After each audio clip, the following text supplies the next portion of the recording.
Friends, आज इस lecture में भारत में विविधता में एकता के बारे में हम पढ़ेंगे। Unity among diversity in India.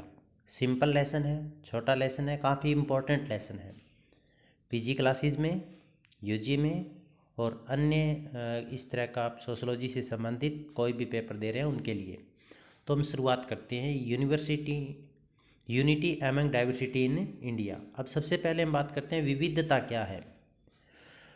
जैसे भारत में हिंदू, मुस्लिम, सिख, ईसाई ये विविधता के प्रतीक हैं और हिंदू, मुस्लिम, सिख, ईसाई आपस में सब भाई भाई, ये विविधता में एकता के प्रतीक है। इसका मतलब ये हुआ कि जाति के आधार पर, धर्म के आधार पर, लिंग के आधार पर, भाषा के आधार पर, क्षेत्र के आधार पर, व्यवसाय के आधार पर, अन्य अनेकों आधारों के ऊपर व्यक्ति अलग अलग है, अलग अलग समूह बनाकर रहते हैं।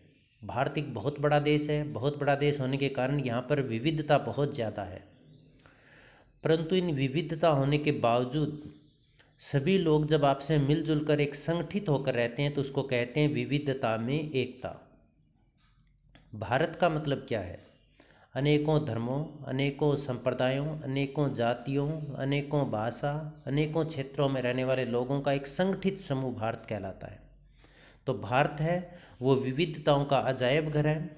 विविधता में एकता यहाँ पर देखने को मिलती है। तो इनको विस्तार से यहाँ पर हम करते हैं। भारत में विविधता में एकता। ये विविधता में एकता शब्द का जो सबसे पहले प्रयोग किया गया था वो भारत के प्रथम प्रधानमंत्री पंडित नेहरू जी के द्वारा अपनी पुस्तक डिस्कवरी ऑफ इंडिया में किया गया था। उसके पश्चात जो भारत में विविधता में एकता, भारत की विशेषता का नारा भारतीय वर्तमान प्रधानमंत्री श्री नरेंद्र मोदी जी के द्वारा रामलीला मैदान दिल्ली में दिया गया था ये नारा। तो विविधता या विभिन्नता के क्षेत्र क्या है? संस्कृति अलग अलग, जैसे हिंदू, मुस्लिम, सिख, ईसाई या आदिवासी लोगों की, ग्रामीण लोगों की, शहरी लोगों की संस्कृति है वो अलग अलग है। तो ये विविधता होगी, विभिन्नता होगी इनमें। जाति, भारत के अंदर जाति महत्वपूर्ण भूमिका निभाती है। बहुत सारी जातियाँ हैं, जातियों के अंदर अनेकों उपजातियों के अंदर भी लोग बंटे हुए हैं। तो ये विभिन्नता जाति के आधार पर भी होती है। धार्मिक विभिन्नता भी देखने को मिलती है। जो विश्व के प्रमुख 6 धर्म है, हिंदू, मुस्लिम, सिख, ईसाई, जैन, बौद्ध, ये इन सभी धर्मों के अनुयायी भारत में रहते हैं। संस्कार धर्म के आधार पर, जाति के आधार पर, संस्कृति के आधार पर अलग अलग संस्कार है सभी के। भाषा भी अलग अलग है, अनेकों भाषाएं, बोलियां या स्थानीय भाषा यहाँ पर देखने को मिलती है। संविधान के अंदर भी बहुत सारी भाषाओं को मान्यता प्रदान की गई है। और भारतीय संविधान की 8वीं अनुसूची में 22 भाषाओं को मान्यता प्रदान की गई है, जिसमें सबसे अधिक बोली जाने वाली भाषा जो है वो हिंदी है। भौगोलिक क्षेत्र भी अलग अलग है। कहीं पर पहाड़ देखने को मिलेंगे, कहीं तो रेगिस्तान है, कहीं पर समुद्र है, कहीं नदियां हैं, कहीं पर समतल मैदान है। निवास स्थान, कहीं सेक्टर के अंदर लोग रह रहे हैं, कहीं झोगी झोंपड़ियों में, कच्चे मकानों में, पक्के मकानों में। तो अलग अलग तरह के निवास स्थान यहाँ पर देखने को मिलते हैं। खान पान, वेशभूषा भी लोगों की अलग अलग है। कृषि के आधार पर विभिन्नता देखने को मिलती है। अलग अलग जगह पर अलग अलग तरह की कृषि की जाती है। कहीं पर चावल उगाया जाता है, कहीं पर गेहूँ उगाया जाता है, तो कहीं पर बाजरा उगाया जाता है। भौगोलिक विशेषताओं के आधार पर कृषि के अंदर भी विभिन्नता देखने को मिलती है। कुछ लोग एजुकेटेड मिलेंगे, कुछ अनएजुकेटेड मिलेंगे, कुछ हाईली एजुकेटेड मिलेंगे। तो इनके आधार पर भी विभिन्नता है। व्यावसायिक विभिन्नता, व्यक्ति की आवश्यकताओं के आधार पर अलग अलग व्यवसाय हैं। सरकारी है, प्राइवेट है। सरकारी व्यवसायों में भी और प्राइवेट व्यवसायों में भी अनेकों विविधताएं देखने को मिलती है। देश में धर्म के अनुसार, जाति के अनुसार अलग अलग रीति रिवाजें हैं, प्रथाएं हैं, परंपराएं हैं। आर्थिक विभिन्नता को भी देखने को मिलती है। उच्च वर्ग भी मिलेंगे, निम्न वर्ग भी मिलेंगे। राजनीतिक विभिन्नता भी देखने को मिलती है कि भारत के अंदर अनेकों राजनीतिक दल हैं और अब प्रत्येक राजनीतिक दल है वो सत्ता हासिल करने के लिए प्रयासरत है। वैवाहिक विभिन्नता देखने को मिलती है। कहीं पर विवाह ये धार्मिक संस्कार माना जाता है, तो कहीं पर एक सामाजिक समझौता माना जाता है। कला, संगीत, मूर्ति कला, स्थापत्य कला आदि में भी विभिन्न क्षेत्रों में विभिन्नता भारत के अंदर देखने को मिलती है। तो अब हम यहाँ पर डिटेल से करते हैं भारत में विभिन्नताएं कहाँ कहाँ पर है। भारत में धार्मिक विभिन्नताएं, धार्मिक विभिन्नताओं में हम लिखेंगे भारत है, इसमें विश्व के लगभग सभी धर्मों के अनुयायी रहते हैं और प्रमुख धर्मों जैसे हिंदू, मुस्लिम, सिख, ईसाई, जैन, बौद्ध, इन धर्मों के अनुयायी यहाँ पर मिलते हैं। और सभी की जो धार्मिक पुस्तक, धार्मिक चिन्ह है वो अलग अलग है, जैसे गीता है, बाइबल है, कुरान है। तो इस तरह की इनकी धार्मिक पुस्तकें अलग अलग है, धार्मिक रीति रिवाजें अलग अलग है और प्रत्येक धर्म में इनके मान्यताएं अलग अलग है। जाति व प्रजाति की विभिन्नताएं, भारत में जाति की विभिन्नताएं जातीय विभिन्नताएं भी देखने को मिलती है कि भारत है यहाँ पर अनेकों जातियाँ हैं। किन्हीं जातियों को उच्च माना गया, किन्हीं को निम्न माना गया, कुछ जातियाँ काम के आधार पर इनका निर्धारण किया गया है और जातियों के अंदर भी उपजातियाँ देखने को मिलती है। प्रजातीय विभिन्नता का मतलब है शरीर की बनावट के आधार पर भी विभिन्नता यहाँ पर देखने को मिलती है। जैसे निग्रेटो जनजाति के लोग भी भारत में निवास करते हैं, नार्डिक जनजाति के जो प्रजाति के लोग हैं वो भी भारत में निवास करते हैं, मंगोल प्रजाति के लोग भी, प्रोटो ऑस्ट्रेलियाइड, भूमध्य सागरीय, अल्पाइन आदि विभिन्न जातियों के लोग भारत के अंदर निवास करते हैं। निग्रिटो प्रजाति की विशेषताएं छोटे कद के होते हैं, ये काफ़ी इनका कद है वो छोटा होता है। नार्डिक प्रजाति के जो लोग हैं वो लंबे कद के होते हैं। मंगोल पीले भूरे रंग के, चॉकलेटी रंग के प्रोटो ऑस्ट्रेलियाइड होते हैं। लंबे सिर वाले भूमध्य सागरीय और चौड़े सिर वाले अल्पाइन होते हैं। तो ये विभिन्न जो प्रजाति के लोग हैं भारत में निवास करते हैं। तो प्रजातीय और जातीय दोनों तरह की विभिन्नता यहाँ पर देखने को मिलती है। भाषाई विभिन्नता, भारत में भाषा भी विभिन्नता का प्रमुख आधार भारत में रहा है। भारत में लगभग 1700 मातृभाषाओं का प्रचलन है, जिन्हें 826 भाषाओं में रखा गया है और भारतीय संविधान की 8वीं अनुसूची में 22 भाषाओं को मान्यता प्रदान की गई है, जैसे मराठी, ओडिशा, संस्कृत, हिंदी, तमिल, तेलुगु, उर्दू आदि 22 भाषाओं को मान्यता प्रदान की गई है। और भारत में जो विभिन्न असंख्य भाषाएं बोली जाती है, उन भाषाओं में 103 अभारतीय भाषाएं भी है, मतलब विदेशी भाषाओं का प्रचलन भी भारत में रहा है। और जो भारत में भाषाएं बोली जाती है, इसमें सर्वाधिक बोली जाने वाली भाषा है वो हिंदी भाषा है। इसके पश्चात आगे भाषा के आधार पर जो आदिवासी या जनजातीय समुदाय है उसको 3 भाषाई परिवारों में बांटा गया है: आग्नेय भाषा परिवार, चीनी तिब्बती भाषा परिवार और द्रविड़ भाषा परिवार। इसके बाद आगे चलते हैं। इसमें जनसंख्या विभिन्नता, जनसंख्या विभिन्नता के अंदर भारत में जनसंख्या के आधार पर भी विभिन्नता है। जनसंख्या के आधार पर विभिन्नता को 2 आधारों पर आप एक्सप्लेन यहाँ पर कर सकते हैं, एक तो लिंगानुपात के आधार पर और एक जनसंख्या के घनत्व के आधार पर। तो हम लिखेंगे भारत में जो जनसंख्या है वो सबसे अधिक जनसंख्या भारत में यूपी, उत्तर प्रदेश, पंजाब, हरियाणा में अधिक जनसंख्या निवास करती है क्योंकि उपजाऊ क्षेत्र है। दूसरी ओर राजस्थान और हिमालयी पहाड़ी या जंगलीय क्षेत्र है, वहाँ पर कम जनसंख्या निवास करती है। और जो भारत की जो जनसंख्या है उसमें लगभग अधिकतर क्षेत्रों के अंदर जो पुरुषों की संख्या है वो महिलाओं की संख्या से ज़्यादा है। और केरल को छोड़कर, केरल राज्य एक ऐसा राज्य है जिसमें लिंगानुपात है वो अधिक है, उसमें 1000 पुरुषों के पीछे 1084 महिलाएं हैं 2011 की जनगणना के अनुसार। आगे चलते हैं आर्थिक विभिन्नताएं। आर्थिक विभिन्नताएं भी भारत में काफ़ी देखने को मिलती है। एक तरफ तो इस ऐसे लोग हैं जिनके पास अनाप शनाप धन दौलत आय संपदा है, जैसे अंबानी, अडानी, टाटा, डालमिया, बिरला। और दूसरी तरफ ऐसे लोग भी हैं जो झुग्गी झोंपड़ियों में रहते हैं, फुटपाथ पर सोते हैं। इसका मतलब हो गया आर्थिक विषमता बहुत ज़्यादा है, विभिन्नता काफ़ी ज़्यादा है। यहाँ पर 3 वर्ग है। एक उच्च वर्ग है, उच्च वर्ग के अंदर व्यवसायी वर्ग आ गया, राजनीतिक वर्ग आ गया। मध्यम वर्ग के अंदर कर्मचारी वर्ग आ गया और निम्न वर्ग में श्रमिक वर्ग आ गया। तो आर्थिक विभिन्नता भी भारत के अंदर देखने को मिलती है। सामाजिक विभिन्नताएं, सामाजिक विभिन्नता भारत के अंदर है वो भी काफ़ी है। इसमें जाति के आधार पर विभिन्नता है, रहन सहन के आधार पर, खान पान के आधार पर, पूजा पाठ के आधार पर, धर्म के आधार पर, रीति रिवाजों के आधार पर, परंपराओं के आधार पर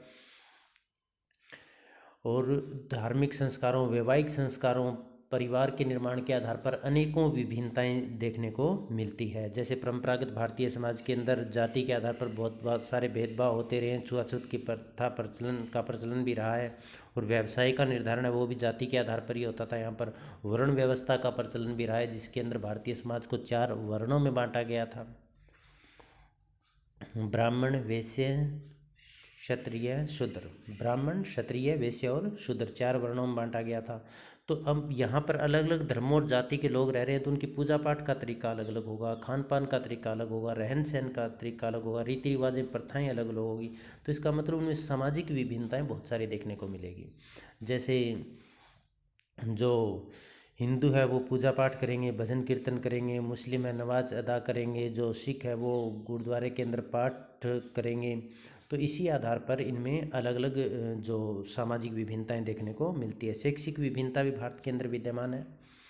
इसमें कुछ पढ़े लिखे लोग मिलेंगे, कुछ निरक्षर लोग मिलेंगे और कुछ कम पढ़े लिखे लोग मिलेंगे। और इसमें भी यदि आप देखें तो पुरुषों की जो संख्या है वो महिलाओं की संख्या के मुकाबले में उनकी शिक्षा दर अधिक है।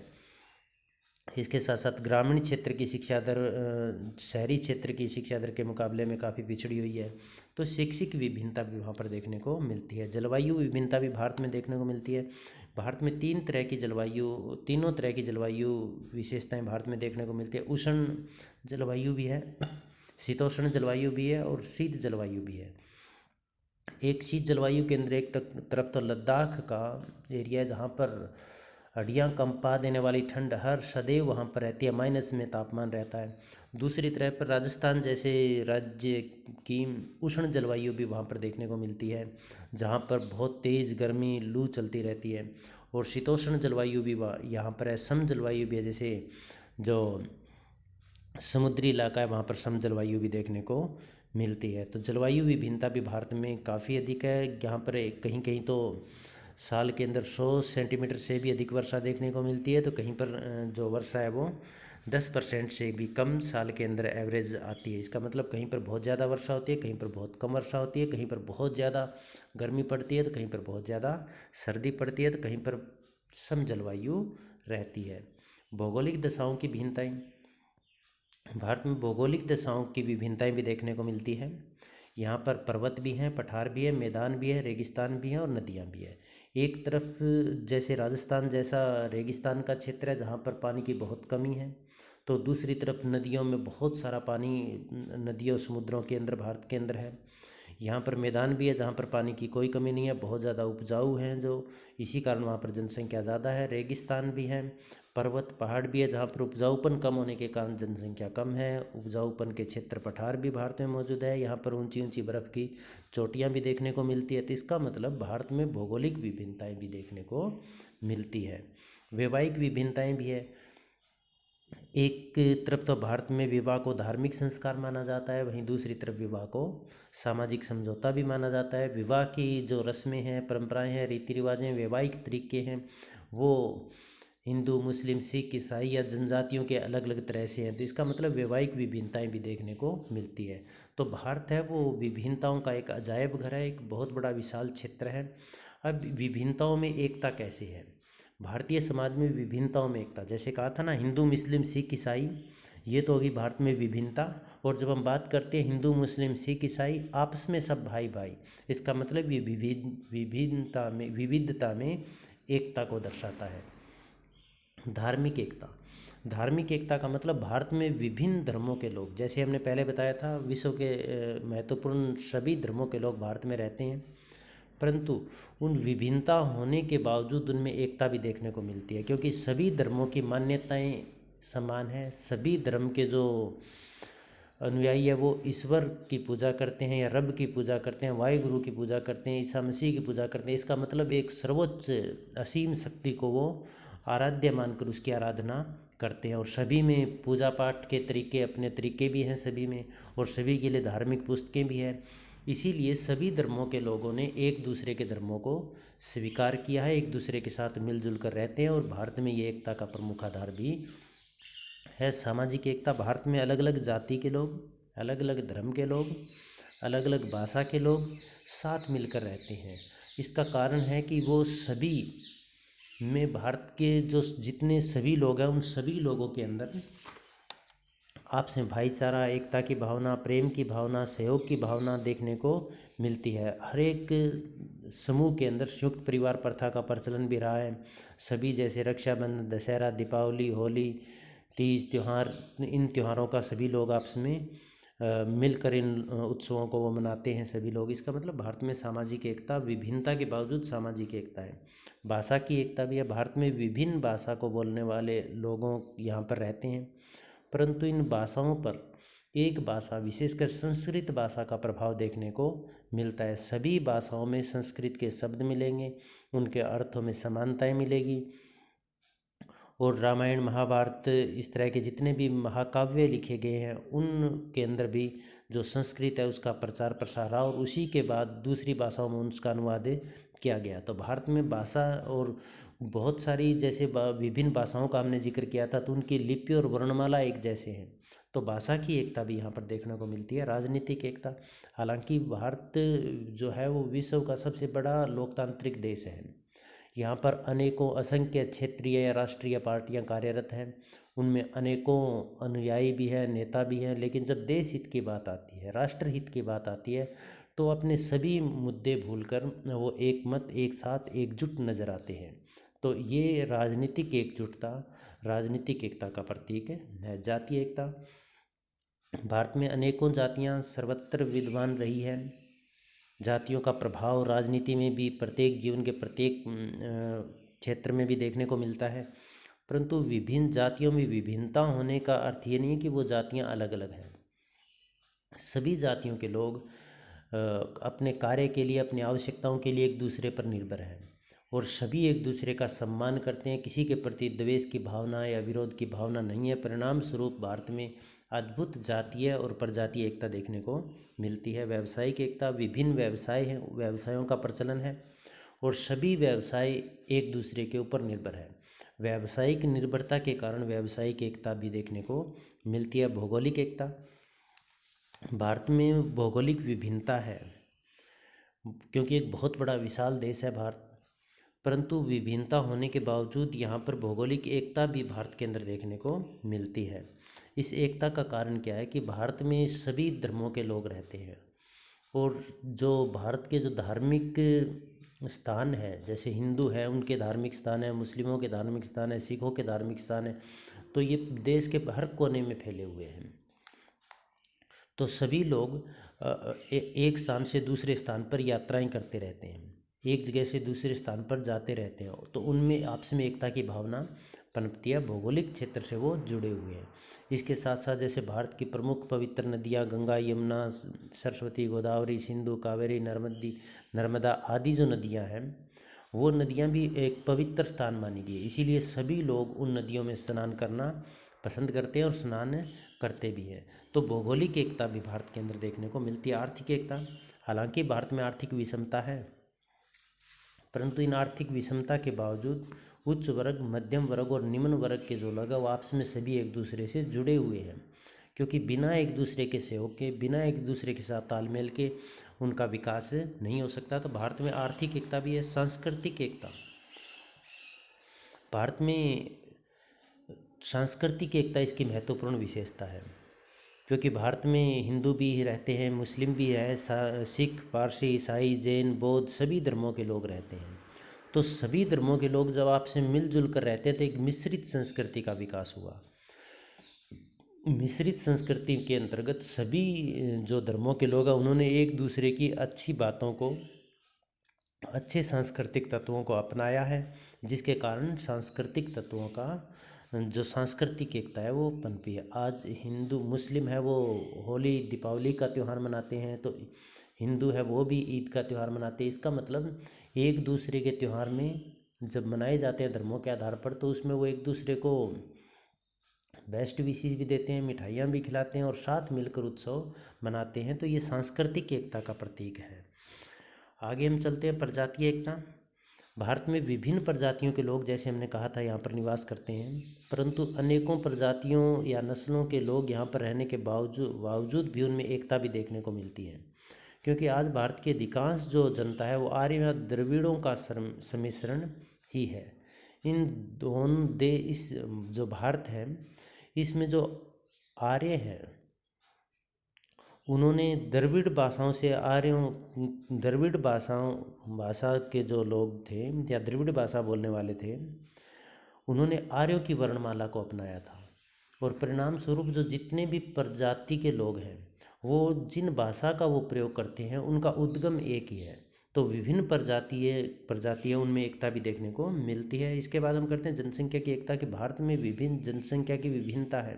अलग अलग धर्मों के, जाति के, संस्कृति के लोग यहाँ पर निवास करते हैं। बहुत बड़ा देश है, परंतु जनसंख्या की एकता इसका सबसे बड़ी विशेषता है। जैसे जब हम भारत की बात करते हैं तो हिंदू, मुस्लिम, सिख, ईसाई, इन सभी की धर्म, परंपराओं, रीति रिवाजों, प्रथाओं को मिलकर बनता है एक महान भारत। तो जनसंख्या की एकता भारत में देखने को मिलती है। जब भी किसी तरह के देश राष्ट्रहित की बात आती है या एकता की बात आती है तो बिना किसी भेदभाव के, बिना किसी आपसी मनमुटाव के, बिना किसी जाति या धर्म की परवाह किए सभी एक भारतीय के रूप में नज़र आते हैं। तो ये सिंपल सा लेसन था। इसमें यदि आपको किसी तरह का कोई डाउट हो तो आप कांटेक्ट कीजिएगा। आप सबका बहुत बहुत धन्यवाद।